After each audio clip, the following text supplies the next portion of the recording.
Bismillahirrahmanirrahim. Mr. Gul Nawaz is a market trader who does not keep full set of accounting records.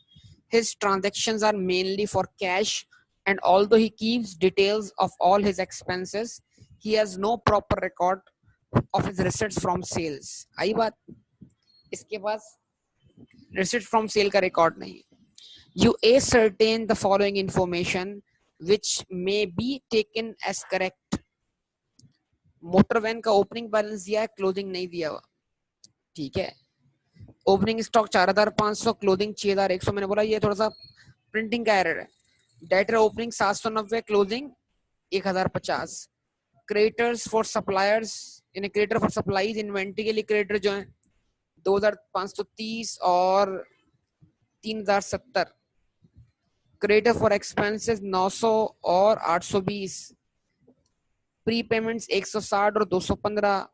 Cash in hand 330 और 465. यार पूरा question समझाया था मेरे ख्याल से मैंने तो जाते हुए लास्ट क्लास में, और मैंने क्लियर अप्रोच समझा दी कि कैसे क्वेश्चन सॉल्व होगा. During the year he received a check of rupees 14,000 in respect of legacy due to him. A friend cashed the check for him. 14,000 का क्या हुआ है, चेक मिला है. अब क्योंकि क्वेश्चन ये बताता है लेगेसी का मतलब क्या, इसको विरासत में हिस्सा मिला है, तो विरासत का चेक था इसके लिए.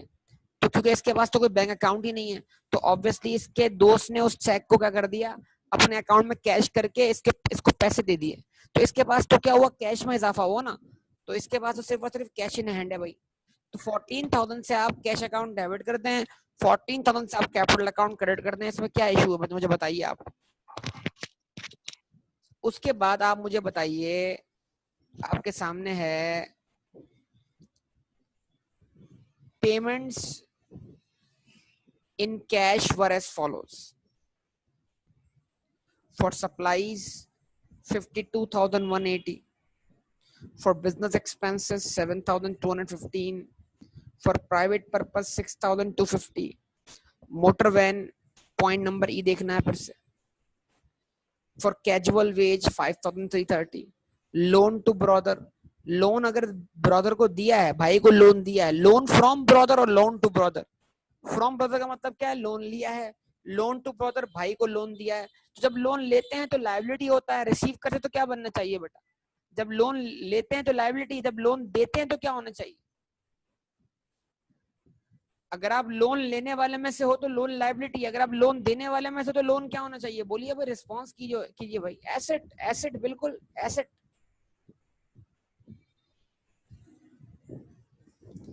यार अब आप खुद बताओ, अल्लाह के बंदों मुझे ये बताओ, mister Gul Nawaz estimates that his ratio of gross profit to sales was uniform 25%.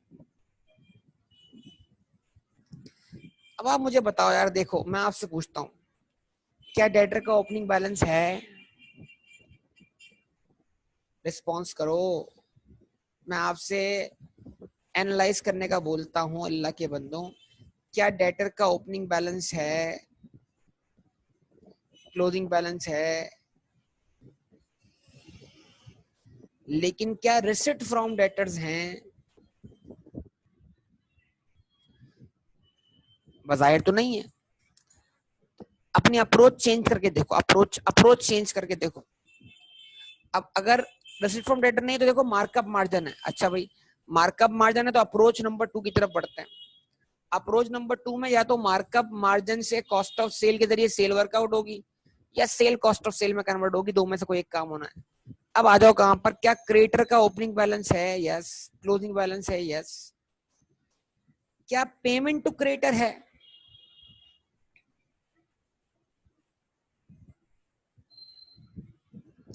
अगर पेमेंट टू क्रेडिटर है तो क्या मिल जाएगा, परचेज मिल जाएगी.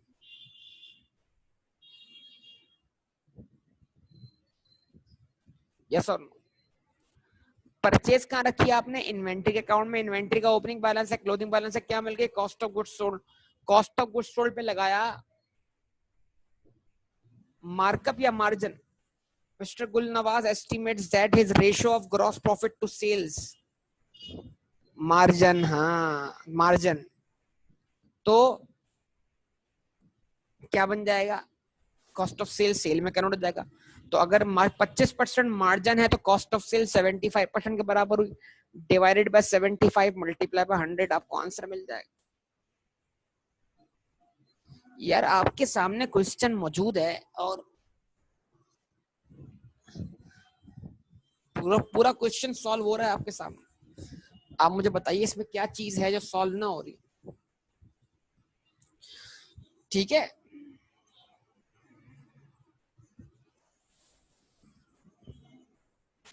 और रिसिट फ्रॉम डेटर्स तो हमें अब सेल पुट कर, देखो अब अगर कॉस्ट ऑफ सेल सेल बन रही है उसको पुट कर दे डेटर अकाउंट में, तो रिसिट फ्रॉम डेटर कहां से मिल जाएगी, डेटर के अकाउंट से।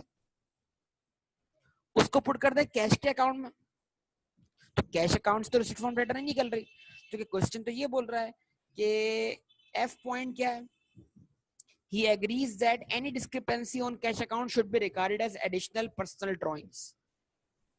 आई बात समझ में, कि अगर कैश अकाउंट में कोई डिस्क्रिपेंसी आती है, क्रेडिट साइड शॉर्ट आती है, तो वो ड्रॉइंग है। इसका मतलब ये है कि कैश अकाउंट तो रिसिट फ्रॉम डेटर निकालने के लिए इस्तेमाल ही नहीं होना। तो यार जब मैं क्वेश्चन रीड करता हूँ मेरी ब्रेनस्टॉर्मिंग ठीक होती है, मैं सही डिसीजन ले लूंगा, मैं क्वेश्चन सॉल्व कर जाऊंगा। क्या बोलते हो भाई? अच्छा भाई, in June 1994 he purchased new motor van paying rupees 5,800 in cash, which was after deducting allowance of 1,200। 5,800 पे करके नई वैन ली है, जो कि 1,200 का ट्रेड अलाउंस माइनस करने के बाद है। इसका मतलब क्या हुआ, ये ट्रेड अलाउंस किस पे मिला, पुरानी वैन में मिला। 5,800 प्लस 1,200 नई वैन की कॉस्ट क्या हुई, 7,000। The new van is to be depreciated by 10% on cost. तो पुरानी वैन का है, ये जो ओपनिंग बैलेंस है ये पुरानी वैन का तो है भाई, तो ये पुरानी वैन डिस्पोज ऑफ। तो अगर 2,000 वाली वैन आपने कितने में दे दी है, ट्रेडिंग अलाउंस 1,200 के अंदर, तो आपको लॉस हुआ है कितने का, 800 का। जवाब दें।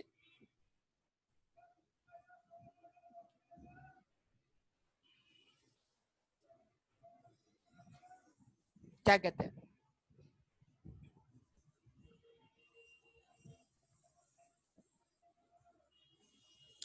और प्रॉपर डेट दी हुई है, तो आप चाहें तो जाने वाली वैन पर डेप्शन चार्ज कर सकते हैं मजीद।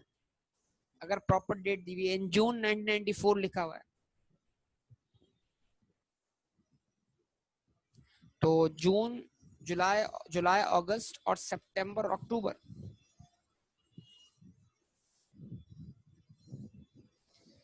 नहीं जून की डेट मेंशन नहीं है ना बेटा, जून की कोई डेट मेंशन नहीं है। तो हम फिर क्या करते हैं, मंथ ऑफ डिस्पोजल काउंट नहीं करते अगर डेट ऑफ जून की डेट मेंशन ना हो तो। अगर आप यहाँ पे फ्रैक्शनल पॉलिसी काउंट करें तो फिर आप जून को भी काउंट ना करें, समझे बात को। और अगर आप फुल ईयर पॉलिसी काउंट करें तो फिर तो और आसान हो जाएगा क्वेश्चन मेरे ख्याल से आपके लिए। ठीक है, ये आपके सामने आ गया। नहीं, अगर फ्रैक्शनल पॉलिसी है तो आप June year month of disposal count ना करें, क्योंकि जून में आपने ले लिया ना, जून में आपने नया एसेट ले लिया, पुराना डिस्पोज ऑफ कर दिया। जून से पहले तक की डेप्शन ले, अगर आप फ्रैक्शनल पॉलिसी ले रहे हैं, मई तक की डेप्शन आप चार्ज करें, या फिर आप फुल ईयर पॉलिसी देख लें इसके अंदर। अब आप मुझे बताइए कि भाई इस क्वेश्चन को सॉल्व करने में क्या प्रॉब्लम है, क्या ऐसा इशू है। यार मैं तो समझता था कि जितनी अप्रोच मैंने आपको बना दी है, ये क्वेश्चन तो बच्चे बड़ी आराम से अटेम्प्ट कर लेते हैं, क्योंकि सीधी सीधी अप्रोच लगती हुई दिखाई दे रही होती है। तो फिर रब नवाज बेटा क्या प्रॉब्लम था, वो गुल नवाज है, तुम रब नवाज हो, ये प्रॉब्लम था।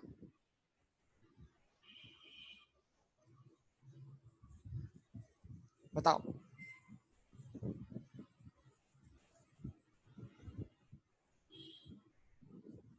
अभी बस खत्म कर लेते हैं ना इसको, 1,200 का डिफरेंस एंड कर देते हैं, SOCI.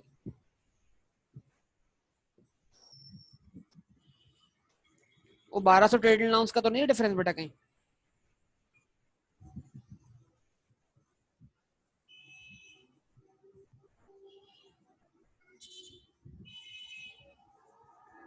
For the year ended 31st October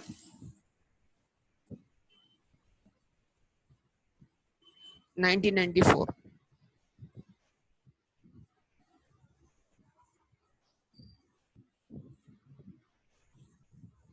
ठीक है, अच्छा जी, ओके।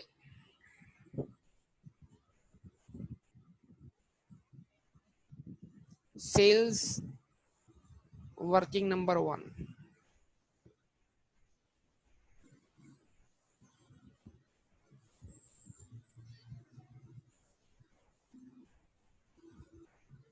यहाँ लगाई मैंने हेडिंग वर्किंग्स की।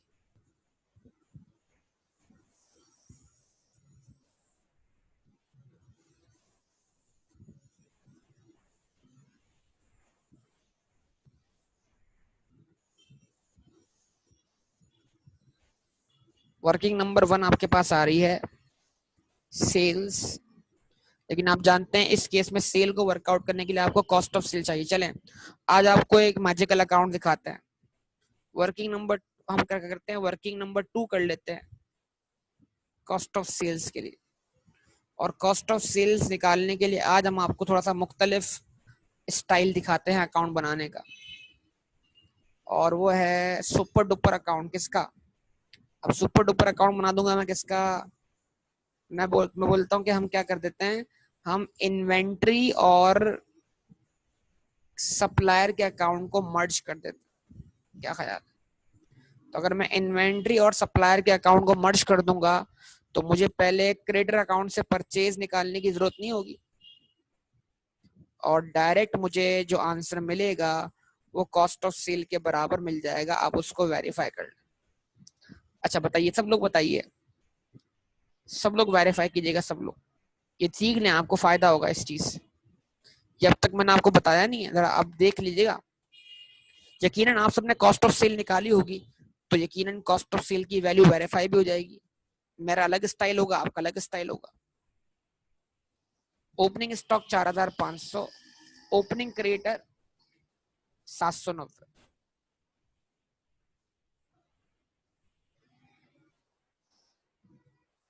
तो इन्वेंट्री का बैलेंस बीडी यहां रखा 4500, और क्रिएटर का बैलेंस बीडी लायबिलिटी है, उसको यहां रखा 790। Response response response.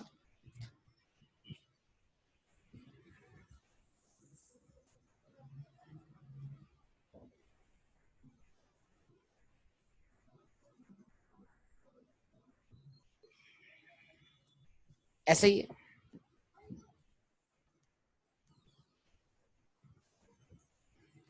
अच्छा जी, ये ओपनिंग स्टॉक था। अच्छा मैंने गलत लिख दिया, अच्छा ओके, 2530 है, ओके 2530।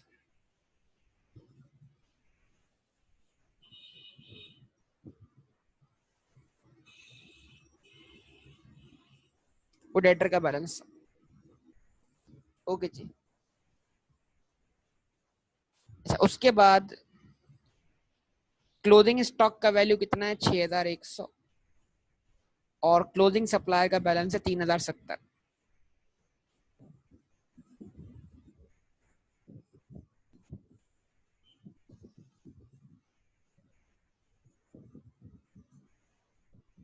क्लोजिंग स्टॉक रख दिया है जहां क्लोजिंग क्लोज होगा, और लाइबिलिटी का बैलेंस शीट 3070। हाँ भाई, देख रहे हैं सब लोग? अच्छा जी, अब क्या करने जा रहा हूँ, अब पेमेंट टू सप्लायर में पुट करूंगा ना, तो जैसे मैं पेमेंट टू सप्लायर पुट करूंगा मुझे क्या मिल जाएगी? कॉस्ट ऑफ सेल मिल जाएगी। सप्लायर की पेमेंट की एंट्री बनाइए, कैश या बैंक डेबिट, कैश या बैंक क्रेडिट। और ये अकाउंट कौन सा? ये इन्वेंट्री प्लस क्रेडिटर अकाउंट, दो अकाउंट्स को आपस में मर्ज कर दिया। ठीक है, एंट्री क्या बनी? एंट्री बनी कैश या बैंक क्रेडिट।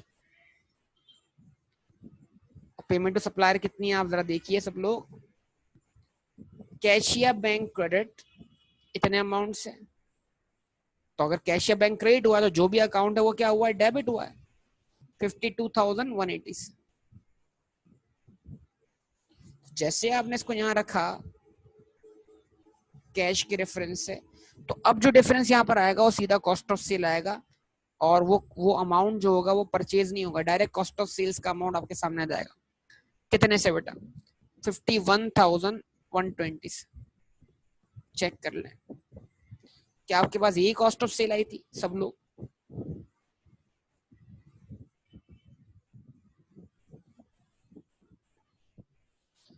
तो इस तरह आप दो अलग अलग अकाउंट को बनाने की जहमत से क्या हो गया, बच गए बेटा।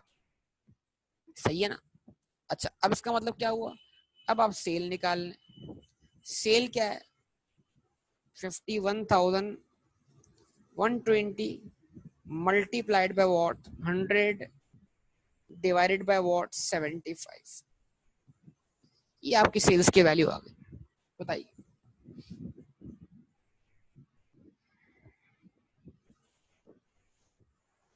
$68,160।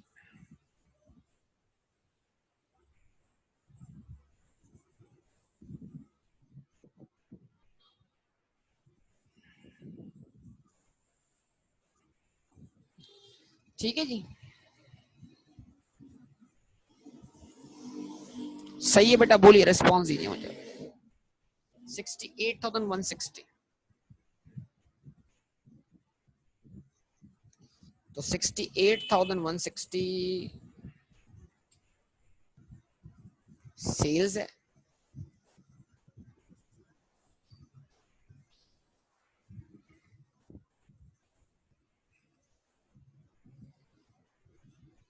कॉस्ट ऑफ सेल कितनी है, 51,000। कॉस्ट ऑफ सेल कितनी है अभी हमारे पास, 51,120।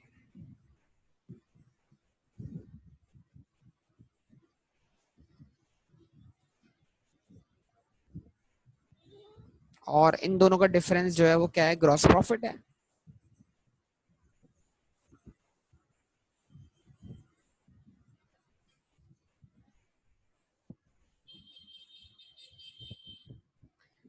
कितना, 17,040। कोई अदर इनकम है हमारे पास बेटा? क्वेश्चन में कोई अदर इनकम है? लेस क्या करते हैं, एक्सपेंसेस।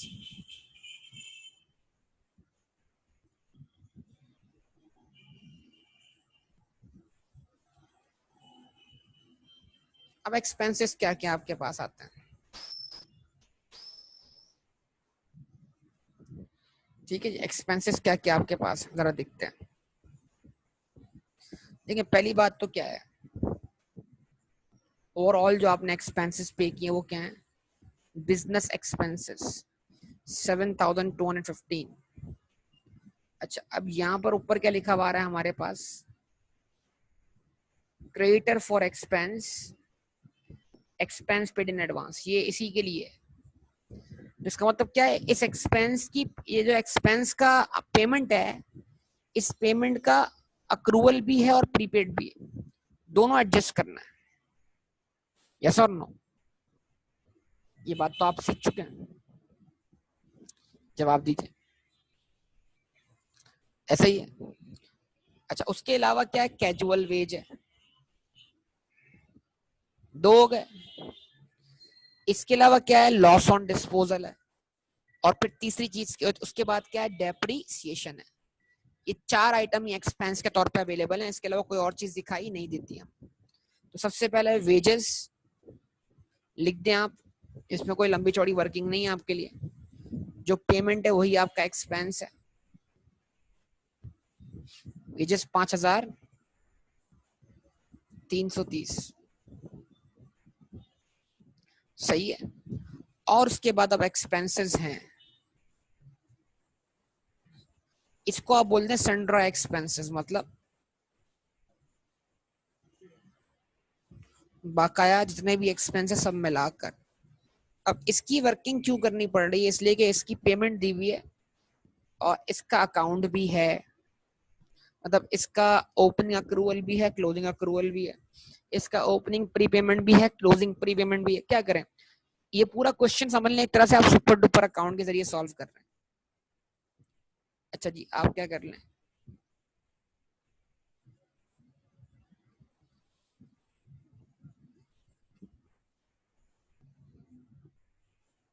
एक्सपेंस अकाउंट बना लीजिए। एक्सपेंस यहां पर बैलेंस बीडी आएगा प्रीपेड का, यहां बैलेंस बीडी आएगा अक्रूवल का, यहां बैलेंस सीडी आएगा अक्रूवल का, और यहां बैलेंस सीडी आएगा प्रीपेमेंट का। यस और नो बताइए, रिस्पॉन्स कीजिए। आइए देखते हैं बेटा क्या है जनाब। Creditor for expenses opening balance 900 और पेड इन एडवांस 160। 900 जो है वो ओपनिंग अक्रूवल का बैलेंस है और 160 जो है वो प्रीपेड है। यस और नो। अच्छा जी, उसके बाद अब ये लाइन का थोड़ा फर्क आ जाएगा ना, 820 क्या क्लोजिंग अक्रूवल है और 215 जो है वो क्लोजिंग प्रीपेड है। तो 820 215 सिंपल। अब क्या करें बेटा, सोचिए एक्सपेंस के लिए पेमेंट क्या हुई है, बिजनेस एक्सपेंस के लिए पेमेंट क्या हुई है, पेमेंट हुई है 7215। 7215 की एंट्री क्या बनेगी बेटा, कैश या bank, cash account, cash account ये बैंक तो नहीं है, कैश अकाउंट क्रेडिट। यस और नो, रिस्पॉन्स करो। कैश अकाउंट क्रेडिट और एक्सपेंस अकाउंट डेबिट। 7215। यस और नो। तो डिफरेंस आ गया impact on transfer, impact transfer to profit and loss account.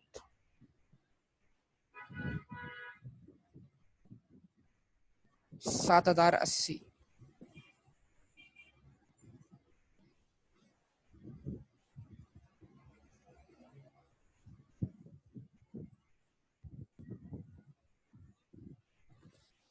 ऐसा ही है बेटा, बोलिए, रिस्पॉन्स दीजिए आप सब लोग।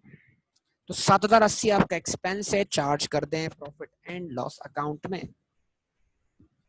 यस और नो।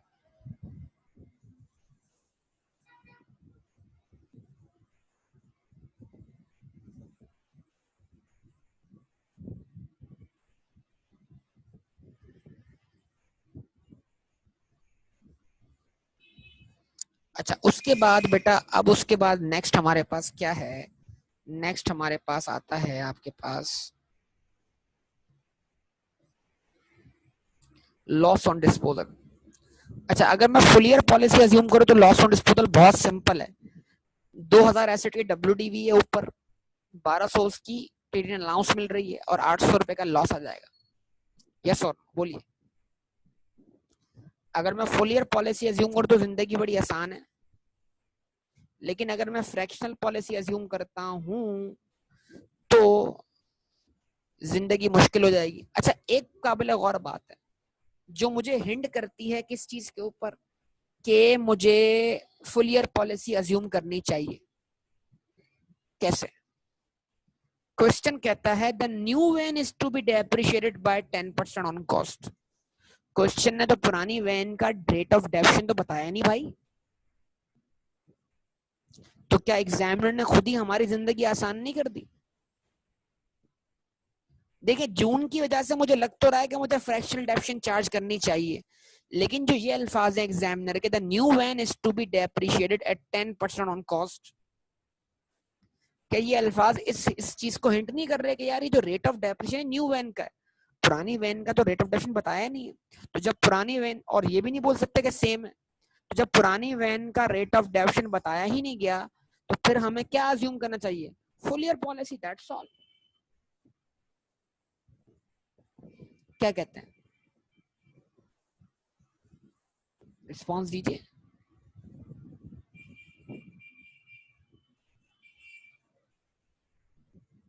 800 डेप्रिसिएशन थोड़ी है बेटा, तो कोई मसला नहीं, वो एक्सपेंस तो बनाना, लॉस हो गया, लॉस है एक्सपेंस एक ही बात है। बहरहाल इसका मतलब क्या हुआ, तो ये लाइन पढ़कर जिंदगी आसान हो गई और लॉस ऑन डिस्पोजल जो है वो आसान हो गया। तो लॉस ऑन डिस्पोजल बड़ा सीधा सीधा हो गया कि जनाब 2000 अगर एसेट की WDV थी और उसके बदले नए एसेट में हमें कितना पे नहीं करना पड़ा, 1200, तो इस एसेट की हमें जो वैल्यू मिली वो 1200 मिली, मिलनी कितनी चाहिए थी, कम से कम 2000, तो हमें इस एसेट में लॉस हुआ है 800 का। यस और नो? और अब आप सिर्फ और सिर्फ डेप्शन चार्ज कर दें न्यू एसेट पर, और जिसके लिए आपको न्यू एसेट की कॉस्ट चाहिए होगी, और न्यू एसेट की कॉस्ट जो है वो कितनी है, 7000 है। कैसे, 5800 आपने कैश एंड कैश इक्विवेलेंट पे किया है, और 1200 रुपए की आपने fair market value give up की है। भाई रिस्पॉन्स चाहिए आप सबका। 7000 का 10% निकाला, आंसर क्या आ गया, 700 आ गया। अच्छा जी, अब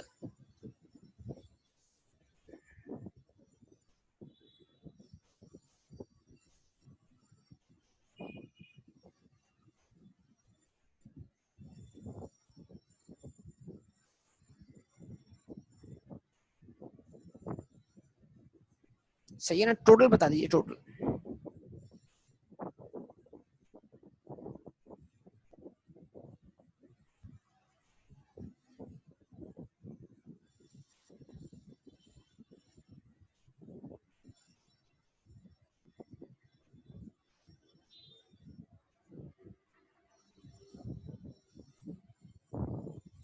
13,910।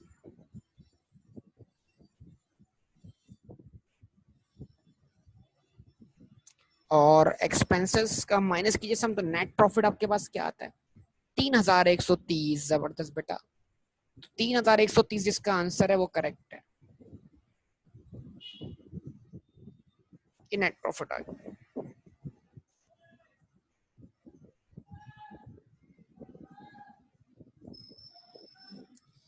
ठीक है जनाब, अब क्या बनाना है भाई, अब बनानी है statement of financial position, SFP। Yes और नो? तो यार मेजोरिटी SFP तो बनती हुई दिख रही है हमें, क्यों, क्योंकि तमाम के तमाम बैलेंसेस अवेलेबल हैं। बस एक प्रॉब्लम है कि ड्राइंग्स जो हैं वो पता नहीं है, तो ड्राइंग्स का वैल्यू निकालने के लिए और कैपिटल का वैल्यू निकालने के लिए आपको अकाउंट बनाना पड़ेगा। तो मेरे ख्याल से एसेट साइड तो कंप्लीट हो ही जाएगी ना यार, क्योंकि एसेट साइड पे तो कुछ भी मिसिंग नहीं। कैश का क्लोजिंग बैलेंस दिया हुआ है ना बेटा, कैश अकाउंट बनाएंगे, बिल्कुल कैश अकाउंट बनाएंगे।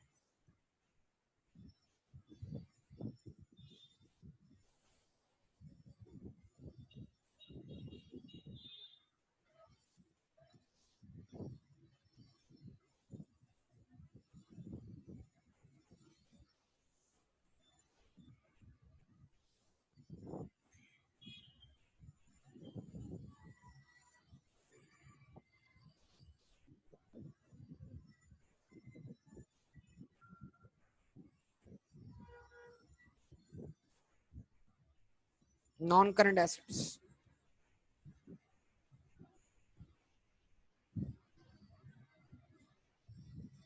और नॉन करंट में आपके पास क्या है, व्हीकल ही है।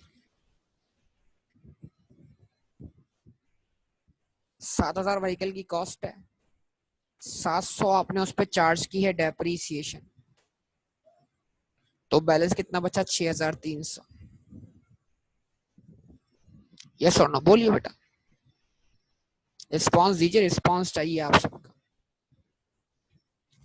अच्छा, उसके बाद आपके पास आएंगे करंट एसेट्स,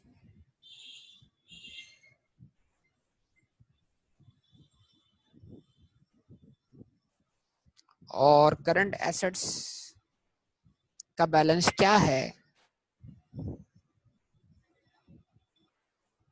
ठीक है। अच्छा, करंट एसेट में आपके पास क्या है बेटा, सबसे पहले इन्वेंट्री आएगा, आप सब जानते हैं। इन्वेंट्री का क्लोजिंग बैलेंस क्या है आप जानते हैं, बताइए, 6100।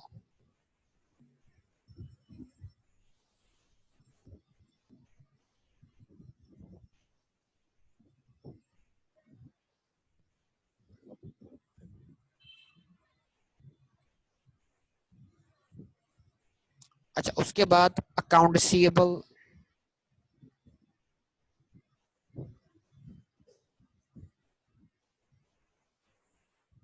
कितना बैलेंस है? 1050। उसके बाद बेटा प्री पेमेंट्स,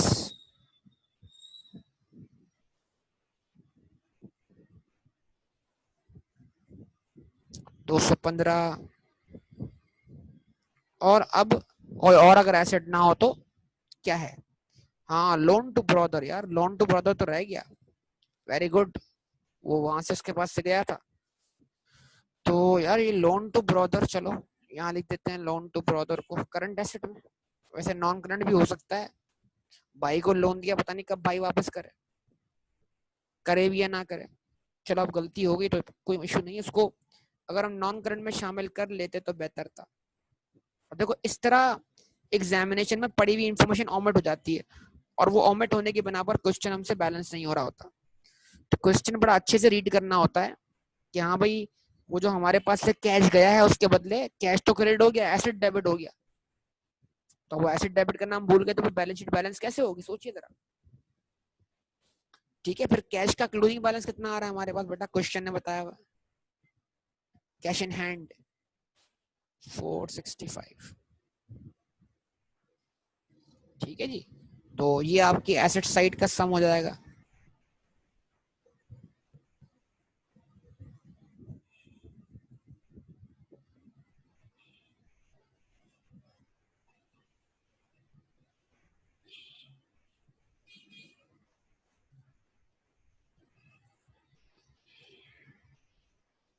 जाहिर सी बात है, लोन वापस नहीं करेगा तो बैड डेट ही होगा, रिसीवेबल।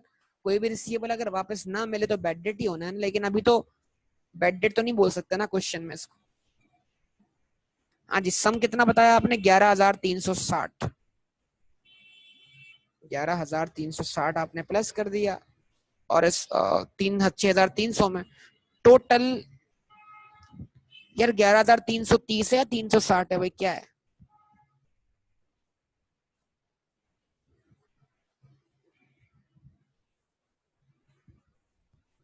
अच्छा, सम ऊपर 6,300 में ऐड हुआ, कितना हो गया?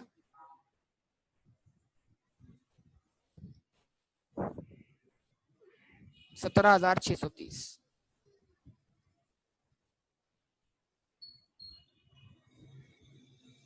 अच्छा, अब उस तरफ क्या है, इक्विटीज एंड लायबिलिटीज है।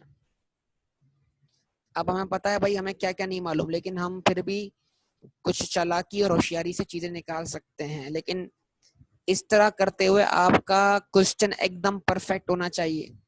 जब तक आपकी एसेट साइड कंफर्म करेक्ट नहीं है तो फिर आप ये शॉर्टकट्स अप्लाई नहीं कर सकते।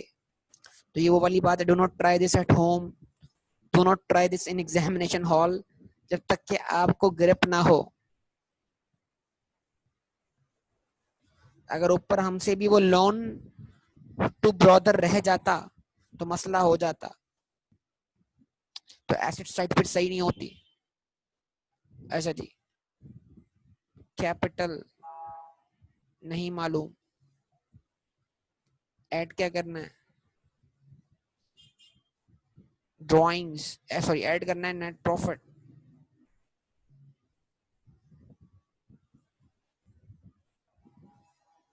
लेस क्या करना है? लेस करना है ड्रॉइंग्स। तो क्या मिल जाएगा जनाब? क्लोजिंग कैपिटल मिल जाएगा। इस क्लोजिंग कैपिटल को तो हम वर्कआउट कर सकते हैं closing asset minus closing liabilities से, जो कि इसी बैलेंस शीट में दिखाई दे रही हैं। लेकिन शर्त यह है कि एसेट साइड बिल्कुल करेक्ट हो, एसेट साइड में कोई गलती ना हो, ये बात मत भूलिएगा आप लोग बस। अच्छा भाई, उसके बाद करंट लायबिलिटीज आपके पास है, कोई नॉन करंट लायबिलिटी तो नहीं है ना आपके पास?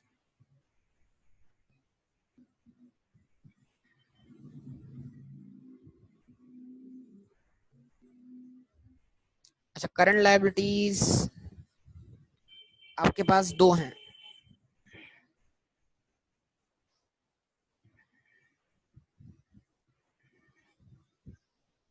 ठीक है, एक क्रेडिटर्स,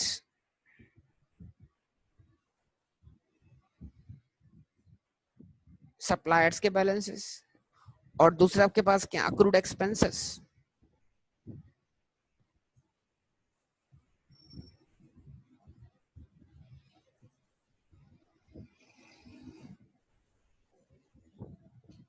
सप्लायर का बैलेंस कितना है 3070 और अक्रूड एक्सपेंस कितना है 820।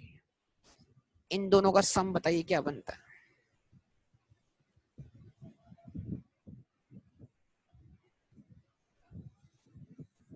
3890।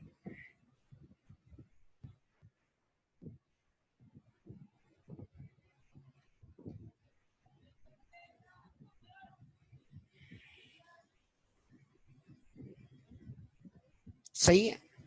अच्छा, अब उस अगर आप कंफर्म है कि ये सही है एसेट साइड, तो बस सिंपल इसमें से इसको माइनस कर दें तो कैपिटल का क्लोजिंग बैलेंस मिल जाएगा 17,630 माइनस 3,890।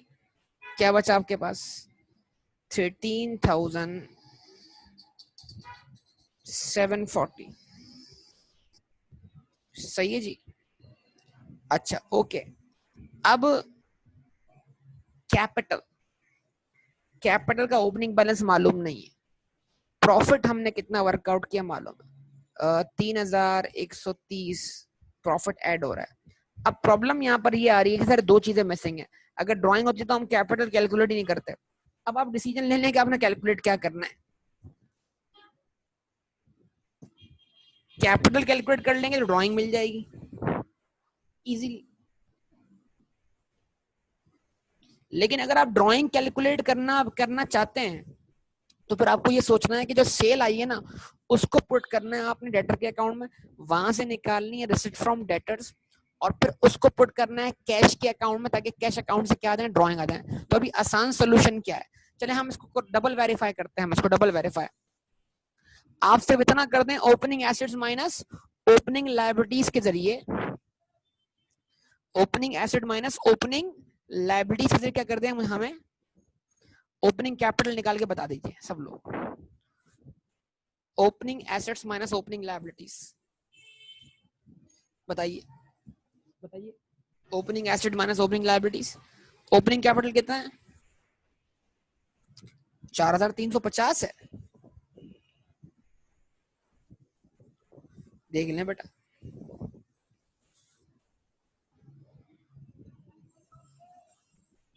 तो इस क्वेश्चन में ड्राइंग्स नहीं है, एडिशनल कैपिटल है।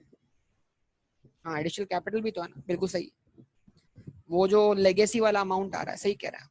Opening assets minus opening liabilities कितना हुआ 4,350।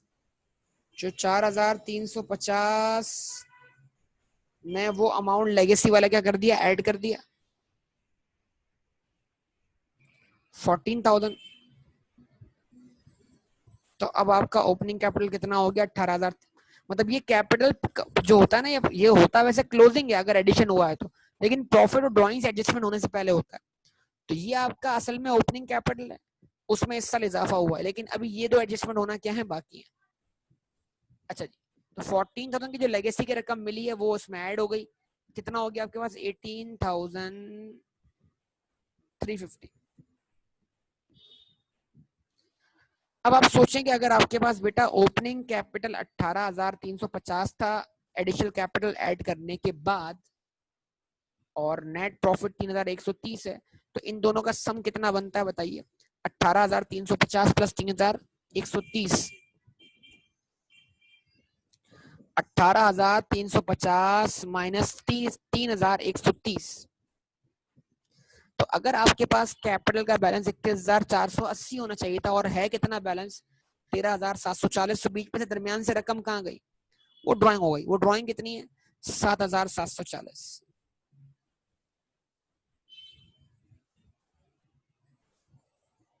तो जो क्वेश्चन में ड्राइंग की गई दी है ना उसको आप मिला के निकालना है, मतलब वो उसमें शामिल हो जाएंगे। एडिशनल ड्राइंग निकालने की जरूरत नहीं है, मतलब जो टोटल ड्राइंग है वो इकट्ठी आपको मिल जाएगी। समझे बात को या नहीं। तो ड्राइंग को हमने वर्कआउट कर लिया बतौर व्हाट बैलेंसिंग फिगर। लेकिन अगर हम चाहते हैं कि हम इसको वेरीफाई करें तो हम इसको वेरीफाई कर सकते हैं। कैसे, सबसे पहले बनेगा बेटा डेटर का अकाउंट इस चीज को वेरीफाई करने के लिए, जो कि जिसका कोई यूज तो नहीं है लेकिन कैश अकाउंट को कंप्लीट करने के लिए रिसिट फ्रॉम डेटर निकालने के लिए अभी इस्तेमाल हो रहा है।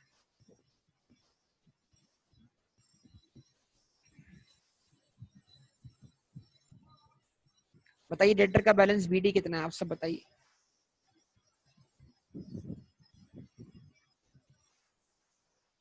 790।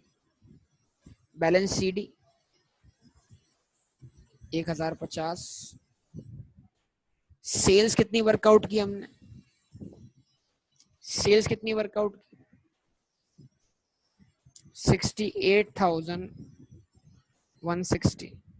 तो अब यहां पर क्या होगा, कैश या bank debit, debtor account credit 67,900। Yes और नो।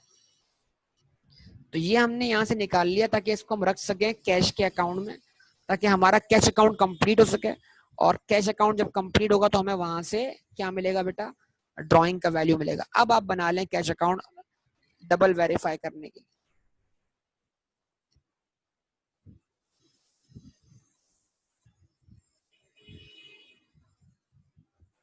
आप सब बताएं कैश का बैलेंस बीडी कितना है।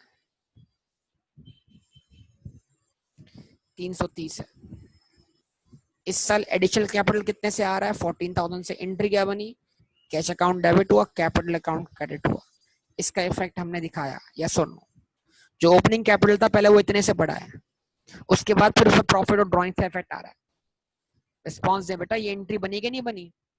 आपने निकाला opening assets minus opening liabilities, opening capital आ गया, लेकिन उस ओपनिंग कैपिटल में इतने से इजाफा हुआ कि नहीं हुआ। फिर उसके बाद क्या होगा, उसके अंदर नेट प्रॉफिट ड्राइंग का इफेक्ट आएगा। अच्छा जी, अब डेटर से कितनी कलेक्शन हुई, 67,900। अच्छा जी, पेमेंट्स क्या कौन कौन सी जरा बताइए। पेमेंट्स, पेमेंट्स क्या क्या आपके पास, रिस्पॉन्स दें बेटा, रिस्पॉन्स दिया करें साथ साथ। पेमेंट्स आपके पास हैं सप्लायर्स को 52,180। एक एक करके सारी बोले ना। क्रिएटर्स को पेमेंट्स हैं 52,180। अच्छा, उसके बाद एक्सपेंसेस की पेमेंट है, बिजनेस एक्सपेंसेस की पेमेंट है कितनी, 7,215। अब ड्राइंग को बस खाली लिखकर ब्लैंक छोड़ दीजिएगा यहाँ पर, क्योंकि ड्राइंग हम इकट्ठी एक साथ निकाल लेंगे। ये जो ड्राइंग की उसने पेमेंट दी हुई है ना हमें फॉर पर्सनल यूज, वो इसमें शामिल हो जाएगी, मिलकर निकल आएगी टोटल ड्राइंग आपके पास। तो ड्राइंग लिखकर ब्लैंक छोड़ दें। ड्राइंग के अलावा कौन कौन सी पेमेंट है बताइए।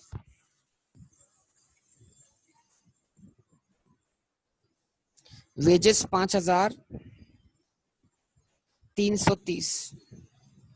उसके बाद वैन, वैन की पेमेंट है, डिस्पोजल वैन 5,800। बिल्कुल डिस्पोजल का रेफरेंस आ सकता है यहाँ पर। और क्या क्या पेमेंट है इसके अंदर, लोन टू ब्रदर, भाई ये मत भूलिएगा, ब्रदर को लोन दिया, ब्रदर को, भाई को। अब ये भाई किस सेंस में लिखा हुआ है हमें नहीं पता। 3,500, ठीक है बेटा। अच्छा, उसके बाद अब रखते हैं आप यहाँ पे बैलेंस सीडी।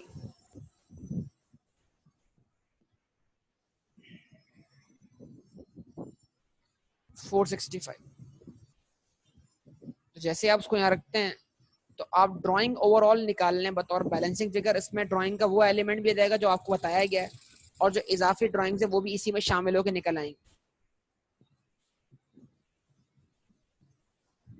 और आपका आंसर वेरीफाई हो जाएगा कि हमने ड्राइंग की वैल्यू सही निकाली है वहां पर। 7,740। यस और अब देख लें,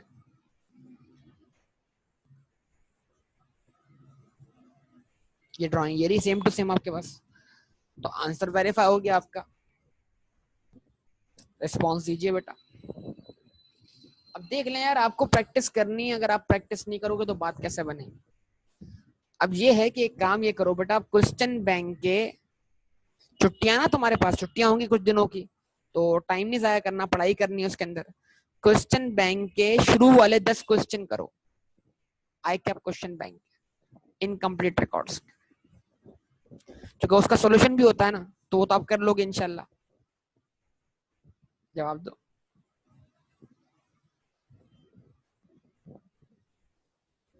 ठीक है, तो आई कैप क्वेश्चन बैंक ट्राई करो। अब देखो क्वेश्चन आपसे सॉल्व होते कि नहीं होता है। बाकी क्वेश्चन मैं आपको देता हूँ, सही है।